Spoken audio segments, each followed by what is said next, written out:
What is a family max? Congratulations on getting your Social Security disability benefits. You're going to be paid a monthly Social Security benefit based on your work history and the amount of money that you contributed to the Social Security system. Now, qualifying relatives, family members, can get Social Security disability benefits based on your claim. They're going to get their own monthly benefits if you've been awarded Social Security disability benefits. But what's the family benefit max? Each qualifying member can be paid as much as 50% of your monthly benefit amount. So let's say your benefits are $2,500. A qualified family member would get $1,250. But what happens if there are multiple qualifying family members? How much do they get?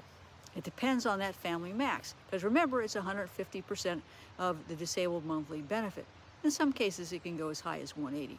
But if the family member's total benefits is greater than the max, then the Social Security Administration is going to reduce each person's payment to keep it all under the cap. And that is going to apply equally across the board, except a disabled parent. So let's say you've got a wife and 2 kids, your monthly benefit is $2,500. They don't each get $1,250 because that's above the cap. They would take the remaining $1,250 divided by 3. So each child would get $416, your wife, the children. That gets us to the family max. Got it? It's all about math. If you have any questions about family max or Social Security benefits, call me at 727-894-3188 for a complimentary consultation.